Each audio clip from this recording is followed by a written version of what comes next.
Welcome everyone to our third CPD session. I'm Stacey Guyett, Barristers Clerk at Parnell's Barristers, introducing you to Carly Marks and Molly Dighton, who are going to speak about challenging expert evidence. Thank you. Thanks, Stacey. Just to begin, we would like to acknowledge that this session is being recorded on the lands of the Wurundjeri people of the Kulin Nation. They are the traditional owners of the lands and waters where we are recording, and we wish to pay our respects to their elders, past and present, and any First Nations people joining us today. So just briefly, as Stacey said, my name's obviously Molly Dighton. I joined the bar last year and have been on Parnell's list ever since. Previously, I was a solicitor at Dugan George and also a judge's associate at the Supreme Court. Hi everyone, I'm Carly Marks. I've been at the bar since 2018, so just under 7 years. Prior to that, I was sort of in and around the criminal justice system in private practice and community legal centres, short stint in politics. My practice at the bar, weirdly, I'm obsessed with coronial cases and culpable driving cases, a bit dark. But the most important thing about both Molly and I say this about you, that we don't have any tertiary qualifications in science or forensics or anything like that. Me in particular, I think I even did veggie maths in year 12. So we're going to be talking about challenging forensic experts, but we ourselves are very much not experts. Quick run through the agenda. So this is not going to be a substantive law presentation. Molly will run you through some of the relevant provisions, but that's really not the focus of our presentation today. Briefly, we're going to start by explaining why this topic matters, why it should be of interest, why you should care about it. We'll cover some basics around case strategy before moving on to discussing preparation and then some case studies. So jumping right into why this matters and why we'd like you to care about it. I'm aware that we have, I think, a mixed audience today, so it's not all defence advocates. A lot of this presentation is probably going to be targeted more towards defence advocates, but I do want to discuss something that Gary Edmond and his co-authors said back in 2014 about the worthy goal of doing justice, because I think that really does speak to all of us, to both sides of the bar table. So to reflect on his words, Gary Edmond, you'll hear more about him towards the end of the presentation. He's, in my view, the GOAT, a bit of a personal hero. He reflected in his conclusion on a paper called How to Cross-Examine Forensic Scientists, a Guide for Lawyers, really useful, important paper. But he reflected on what he considered perhaps the most important thing for lawyers and judges to know, is that a good deal of forensic science and medicine evidence seems to lack scientific foundations. A surprisingly large proportion of techniques, standards, protocols, and expressions have never been independently evaluated, and so we don't know if they work. And for far too long, fact finders and judges have been deprived of this information and its serious and destabilising implications for legal practice. The worthy goal of doing justice in the pursuit of truth is threatened by weak, speculative, and unreliable opinions, especially where the opinions are presented by prosecutors as expert and the imprimatur is reinforced by admission.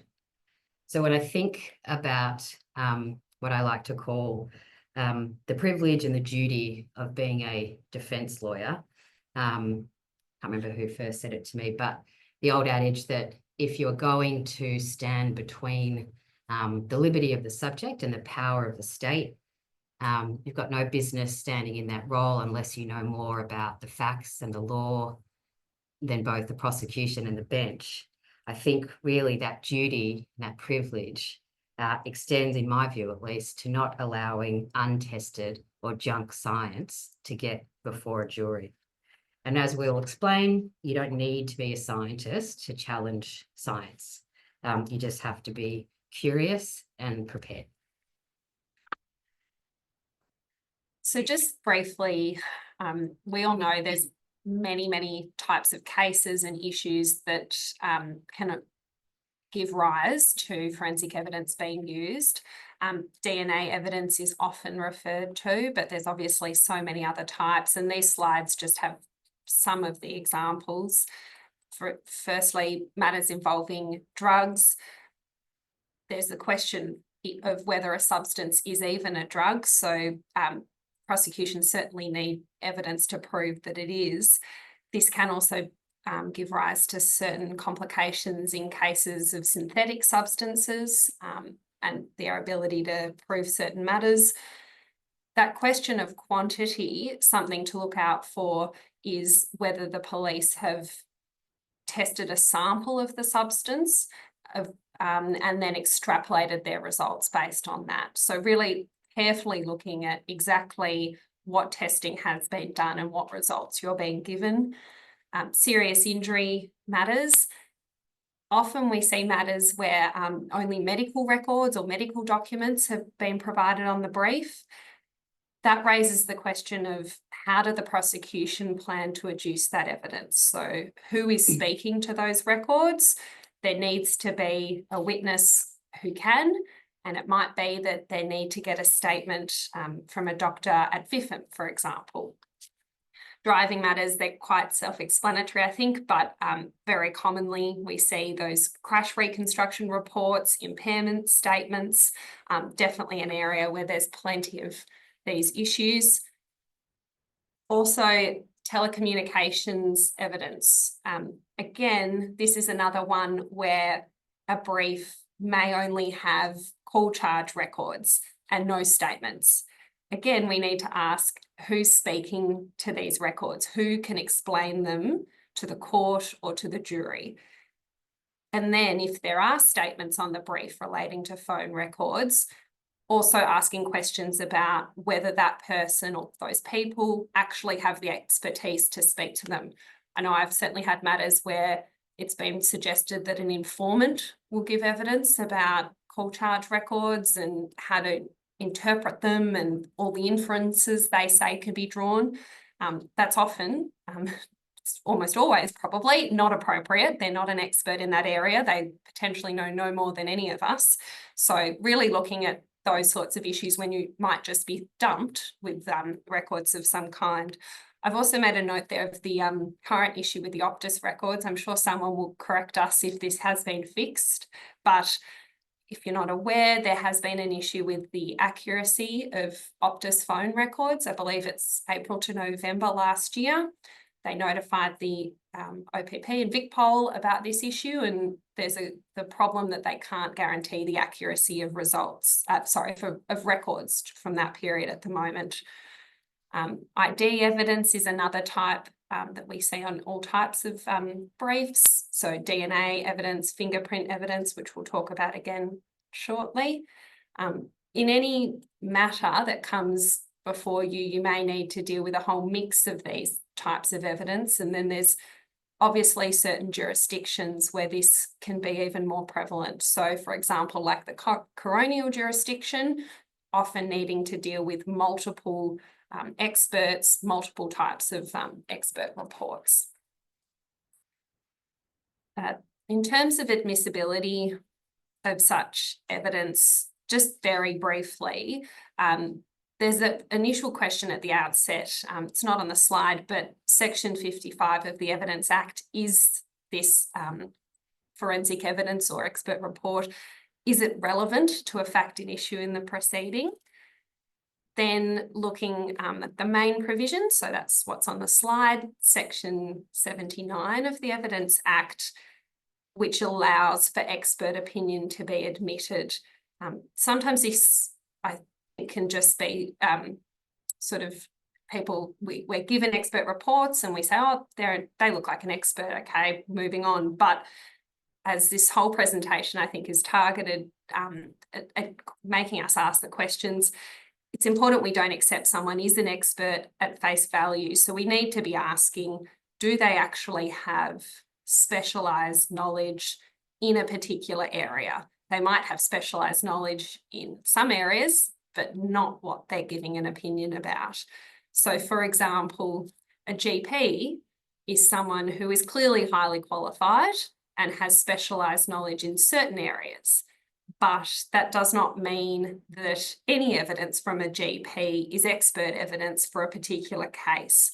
So, for example, if a GP was to give evidence about their opinion that bruising in someone's genital area was due to forced penetration, there's a real question there about whether the GP actually has the expertise to be giving that opinion. There's also the provisions of 136 and 137 of the Evidence Act. So you might want to consider whether an application can be made to either limit the use of the evidence or exclude it entirely. So jumping in and a little bit of back to basics. Before you launch yourself as an expert, obviously the first step is to really work out whether or not you need to.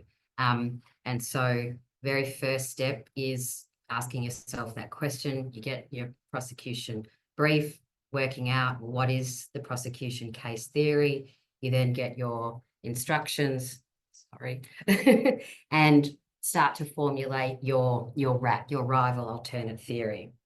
The story you're going to try to persuade, the story you're going to tell a jury. And then it's about working out what concessions or findings you might need from the expert in order to support your RAT.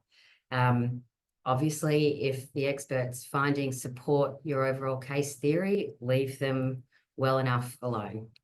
You only challenge when you need to, and part of working that out is first developing your overall strategy. And in deciding whether or not you need to challenge an expert opinion, just remember that it's important not to be overwhelmed and to always have a kind of questioning mind, because if any part of the evidence is not comprehensible, right, or you don't understand it, it's not going to make sense to a jury. So unless you can understand the evidence, you can understand the opinion and the facts upon which that opinion is based, it's not going to make sense to a jury either. So put yourself in a fact finder's role. You're not, in doing this, you're not trying to perfect the prosecution case. You're not trying to help them make the evidence more explicable, but you're trying to put it to its proof. Does this actually pass the sense test? Can I understand it? Once you have decided you want to challenge, the next step is preparing to prepare.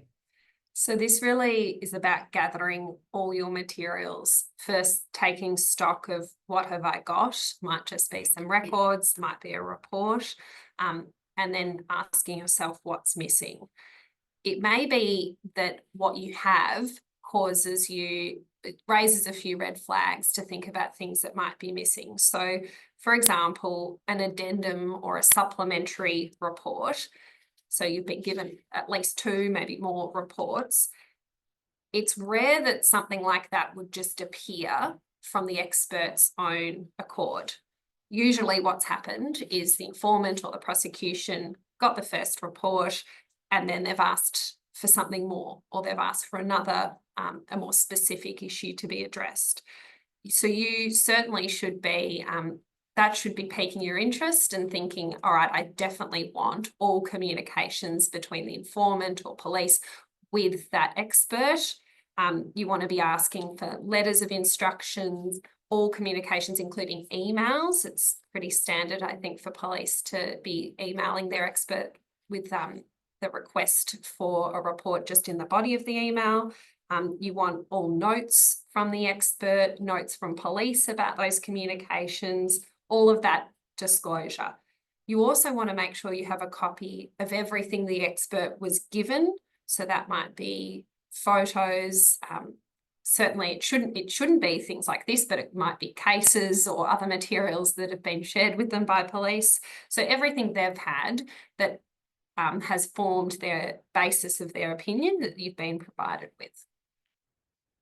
Once you have all that material, it's time to take the next step in preparation. Again, an obvious one, we're going to bang on about preparation a lot, but it really is true that every advocate is really only as good as their preparation. So the way that I usually start is I do a very close reading of the report and also the working notes, the letter of instruction. Sometimes this can be quite an onerous task. For example, DNA working notes often number over 1,000 pages. It's really important to go through all of that closely. I do a quick literature review if it's a topic I haven't dealt with recently.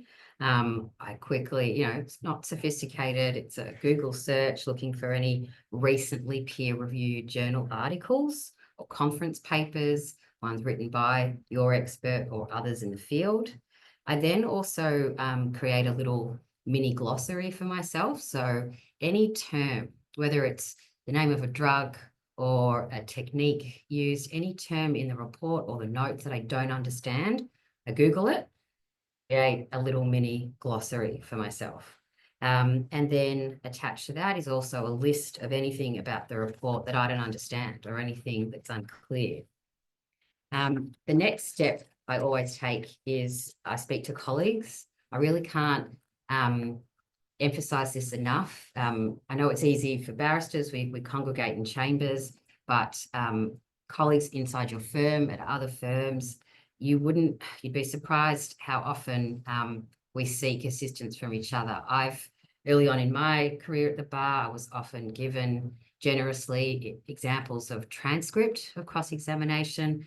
I'm often asked and always provide transcript of cross-examination of an expert that I might have done. Such a useful resource because you've really got a list of or a detail as to how this expert is going to answer some of the questions that you're going to put. And if they're evidence to you, with evidence they've given a year ago to a different barrister, well, you're going to want to know why. I also do a quick search on the particular expert, check out their LinkedIn profile. I run their name through Jade to see other cases where they might have given evidence or where their opinion was admitted, where it was controversial. And then based on the literature review I've done earlier, I check to see where agreement within the scientific community on this particular technique or topic. And just on that one example that comes to mind, last year I was cross-examining a DNA expert in a drug case, and I wasn't getting the sorts of concessions I usually get quite easily. It was a DNA expert I hadn't cross-examined before, and usually you cover the basics pretty quickly. There are limitless ways in which DNA can be transferred, what we call secondary or tertiary transfer. And this particular expert wasn't really coming at those concessions. And so I remembered just offhand a CPD to many years ago, which was essentially about blowflies. It was a CPD about studies showing that blowflies, basically adult blowflies who consume biological material, could then subsequently act as vectors of human DNA through artifacts and potentially contaminate or compromise a crime scene. So I suggested to this expert, well, yes, but you're familiar with the studies on blowflies, and this expert said, no, I'm not. And that immediately suggested to me that this was not an expert keeping up with developments in the science or the literature, because the forensic biologist that first published on this issue, Annalisa Durdle, she published in 2009. So how is it that my DNA expert wasn't aware of it in 2024? So those sorts of issues around broad agreement about matters within the scientific community, those should be of interest as well. The other the other question that often arises is whether or not you can get your own expert. Whether or not you need to is probably the first question. Sometimes it can be difficult within funding limitations or within VLA guidelines. But if you are in a position where you need an independent expert, I always make sure I have a chat with that expert informally before I even start writing a letter of instruction to make sure that the expertise I'm looking for is within their area, because it's no use, for example, talking to an expert in emergency medicine when what I really need is some expertise on infectious diseases. So making sure when you're engaging your own expert, they're the right one. And if that's not an option, and even if it is an option, I often request to confer with the prosecution expert.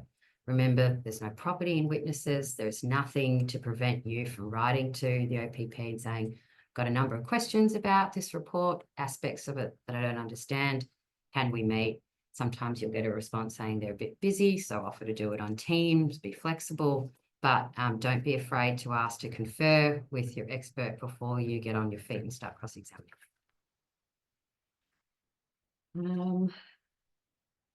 Okay.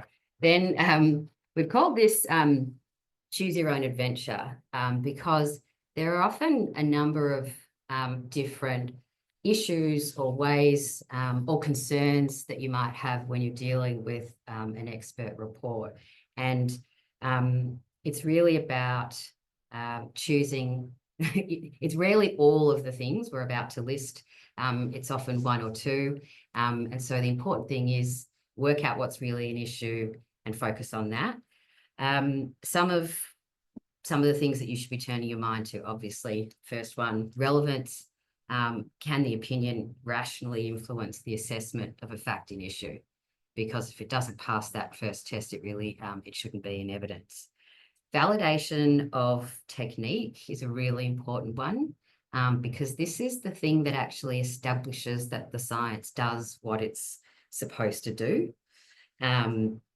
Validation studies provide information about the circumstances in which a technique is known to work and how well it works and its limitations. So if you've got an expert using a technique that's brand new or that isn't associated with a validation study, you've got a problem there. That's an area you should focus on. Limitations and errors. Any limits to the technique, to the opinion, they should be included in your expert report and they should be freely acknowledged under cross-examination. So any expert or scientist that speaks in absolutes is really not, in my opinion, someone familiar with or abiding by the code of conduct. The other one we're going to talk about a lot is competence and proficiency. We've got some examples about that coming up. That's often one I think people challenge quite easily, but it's sometimes, you know, that the low-hanging fruit isn't really the best approach. The devil's often, in my experience anyway, in boring detail. Then, yes, on limitations and errors. So to return to that, limitations can extend beyond the particular technique that an expert has used. But it can also include, for example, the process, the broader process. So where the analyst might have been exposed to potentially biasing information, or, for example, where they've had too little information, too little information, which then can impact on the relevance of their opinion. So, for example, where there was no visit done by the expert to the scene and there's relevant information from the scene, where you're looking at cause of death and there was no autopsy conducted. That's necessarily going to be a very limited opinion.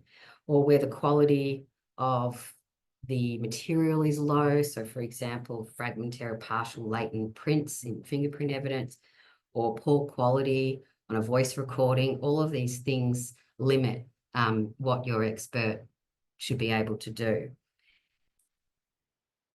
Questioning an expert about these things isn't necessarily complex either, right? So, for example, some basic cross-examination around this could be as simple as asking your expert, can you explain the limitations of your technique?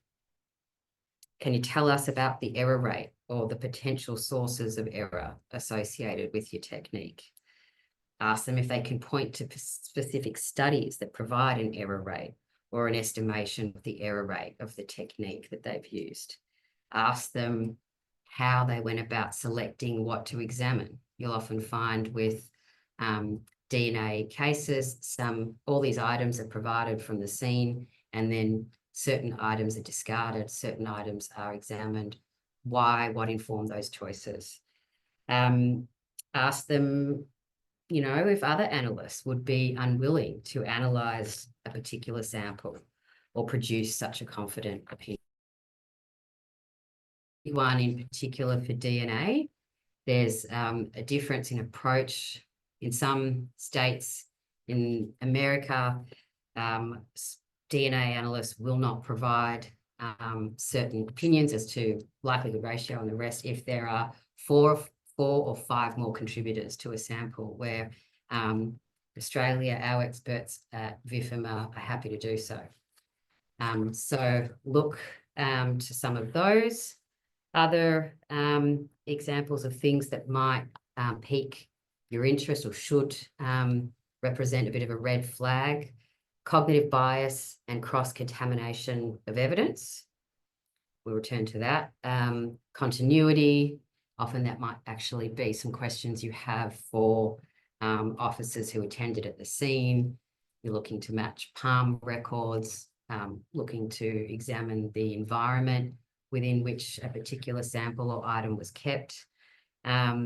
Possible contamination, obscuring of results, for example, decomposed bodies limit what forensic pathologists can say about timing and cause of death.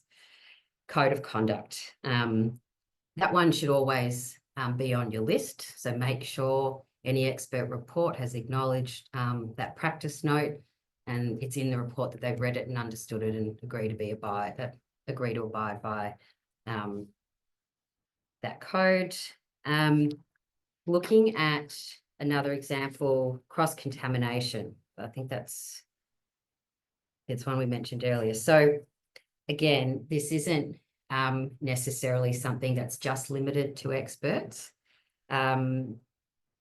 This idea of cross-contamination, or where a witness is given access to other information, can also arise where lay eyewitnesses might be told.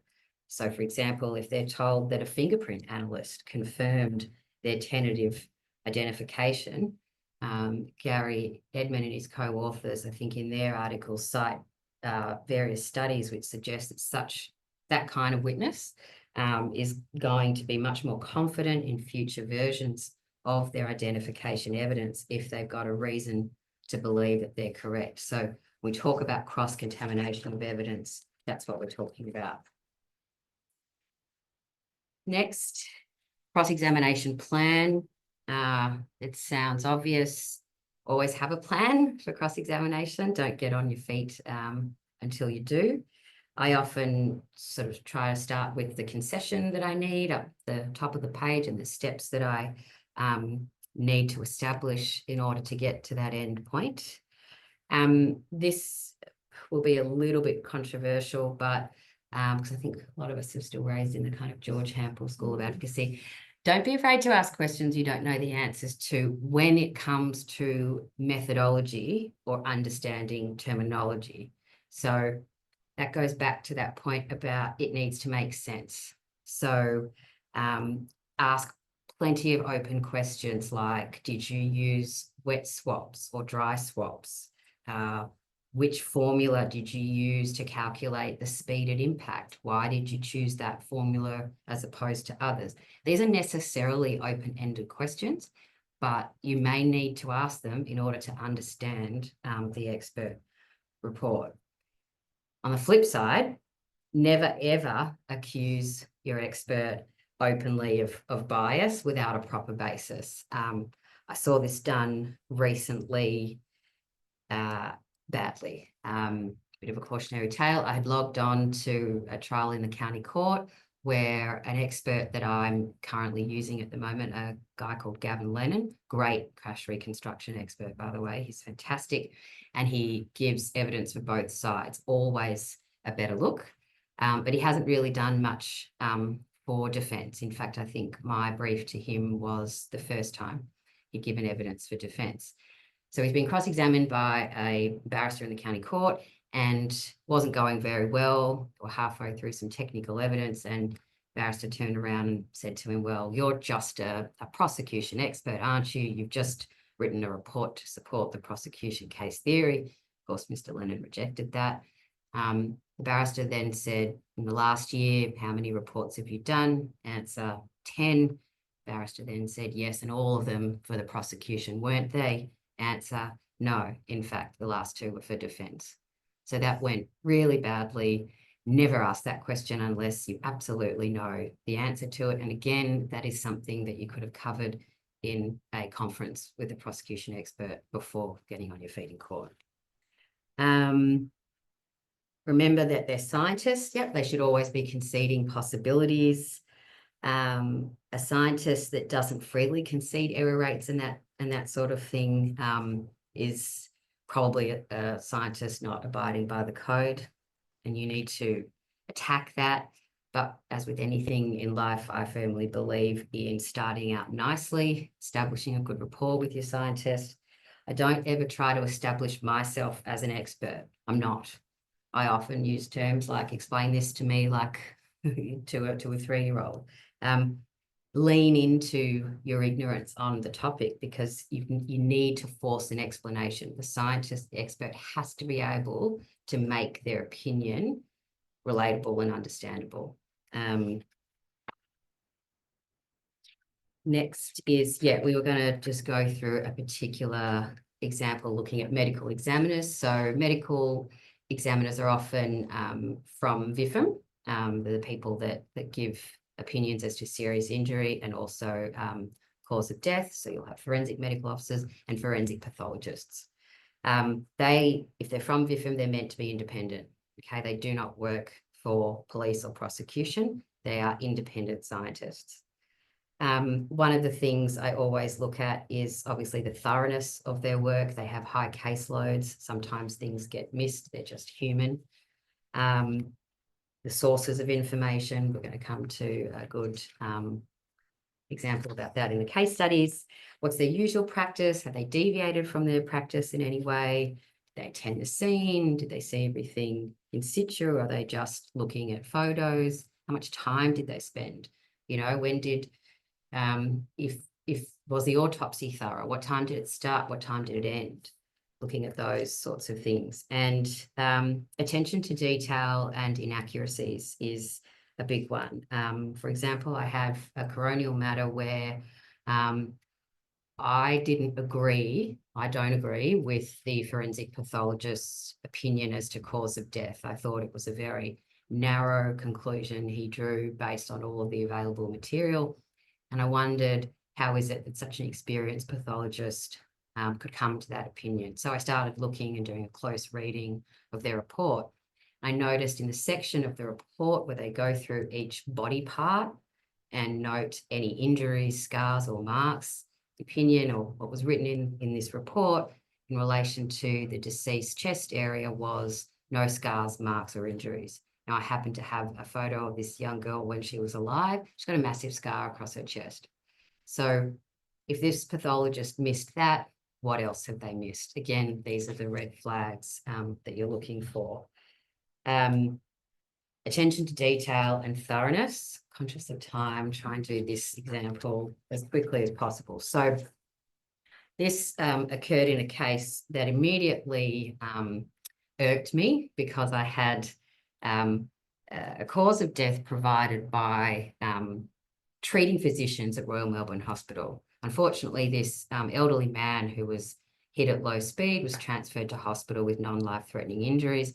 The report and his discharge paperwork from Royal Melbourne Hospital, written by the doctors that actually treated this man, said he died from hospital-acquired pneumonia. And then I had a VIFM forensic pathologist who said, notwithstanding what those doctors have said, in my experience, based on my knowledge and experience, pneumonia is a very common side effect of broken ribs in the elderly, and so my opinion is that he died based on from the injury sustained in the accident. So immediately that's a red flag, because I looked at what material this expert had. She had the hospital records like I did. No autopsy was done. So she had access to no other information, and she was prepared to give an opinion that contradicted the opinion of other doctors who had actually treated this man in hospital. So I started to ask her about whether or not there was anything unusual in this man's treatment over the 12 days he spent in hospital. He was released from the ICU doing well, onto the ward, and she gave evidence that no, there was absolutely nothing unusual. When I asked her why he would have been administered a drug called naloxone, there was a long pause. Now, that's when I realised that the doctor hadn't read the medical records thoroughly. There were 1,400 pages. The word naloxone appeared 8 times. Naloxone is a drug used to reverse opioid overdose. There's only one reason why this man would have been given that drug. It's because when he went onto the ward, he was confused and agitated, and unfortunately the nursing staff kept overdosing him. And each time he was brought back, his condition deteriorated. So you can imagine how the rest of that cross-examination went. Again, just because they're experts doesn't mean they've read everything thoroughly. Should we have time? All right, we'll try and do this one really quickly. Stephen Moore was a murder trial I did with Jared Williams back when he was still at the bar. And this is a good example of using a prosecution expert and also to look at your photos very carefully. Our client, Stephen Moore, when he eventually, after stabbing his long-term partner many times and tying him to a chair with piano wire, he eventually turned himself into police, gave a very long, largely incoherent record of interview, but did repeatedly say that he was terrorized and abused by the deceased and often hit with a meat cleaver. So the prosecution expert was giving evidence about the injuries to the deceased, and also the injuries noted by the forensic medical officer that assessed my client when he surrendered himself to the police station prior to giving his evidence. I kind of dismissed this material about the meat cleaver, but when one of the photos of my client's torso, including his shoulder, was projected on those big screens in the Supreme Court, it was the first time I'd seen this image blown up. And Jared was on his feet, and I suddenly noticed this pattern of injury on his shoulder that looked exactly like a meat cleaver.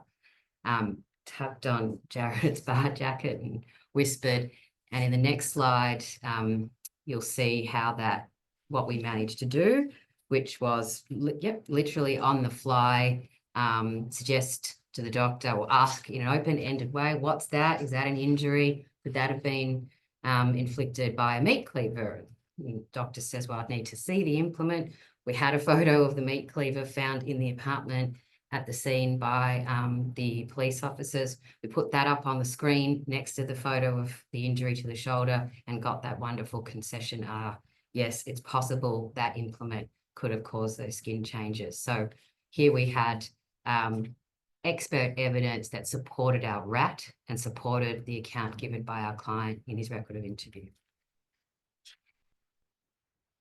So I've got an example actually from a colleague. It's not my matter. I wish I could take credit, but I think it's a great example of why we always should chase disclosure and do that preparation we're explaining. So this was a magistrates court contest. The client was charged with aggravated burglary and theft of a motor vehicle. Now, it was said that he, with others, had broken into this person's home, stolen some car keys, and then stolen a ute. So sort of matter, I think most of us more junior practitioners at the bar and solicitors see all the time. The ute was found dumped somewhere, and the police found a pinky fingerprint on the driver's car door. That pinky print was relied upon by the prosecution case to identify the accused. The CCTV didn't really show much. The people involved were masked up and there were no identifying features.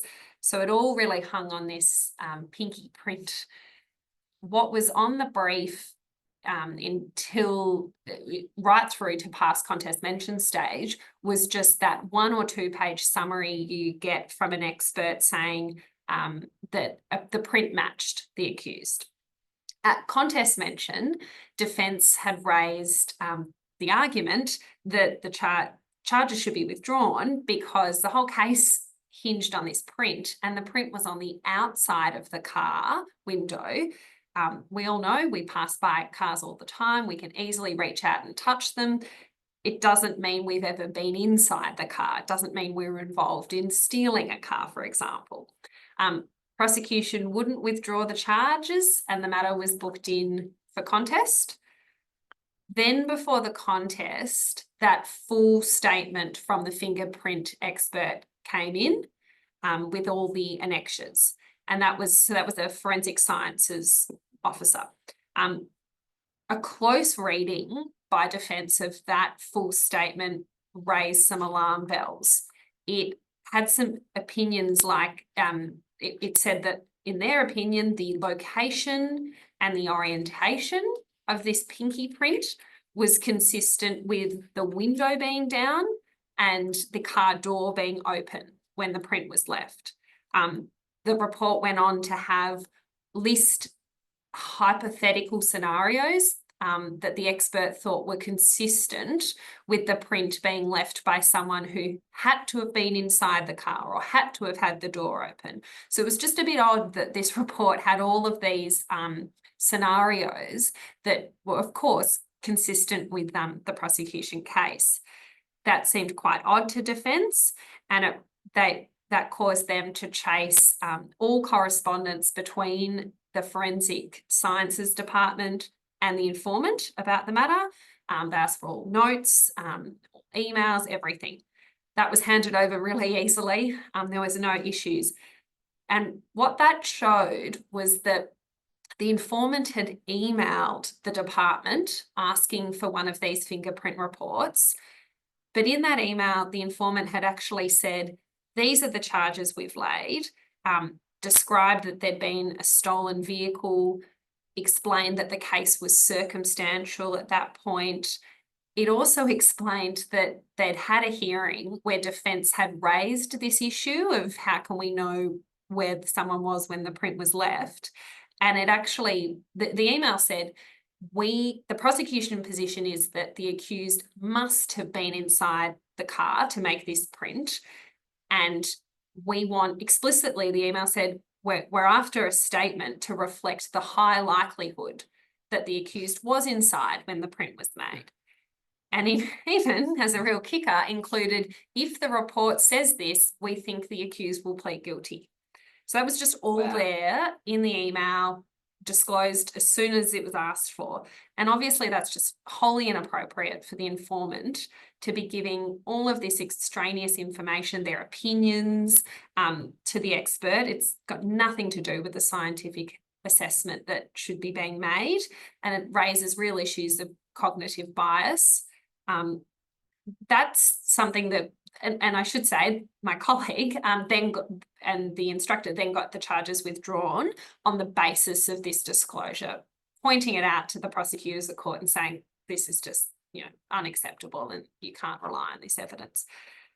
That, again, really shows what a close reading of the material you're given and hunting down other materials, what that can get you. This is also a theme I see repeated in almost every case I do involving the Major Collision Investigation Unit, whether it's culpable or dangerous. For me, based on my experience, whenever I see a supplementary report by an expert, it's a massive red flag. It's not just necessarily when it comes to an impairment statement, but also crash reconstruction statements. I have had disclosed extraordinary communications, like the example Molly gave, from particular members of the Major Collision Investigation Unit with VIFM. I want to have time for questions. So if we can just skip ahead to the 2 outcome. So here is an example that I've de-identified from a case a long time ago. This isn't the most egregious example, but want to highlight how much of an obvious flag a supplementary report is. So this first opinion was provided, I think, in February. And this was a case where it was a collision on a road. The accused had been driving for 45 minutes prior to. It was a freak hailstorm. So the sky opened up and made the road like ice.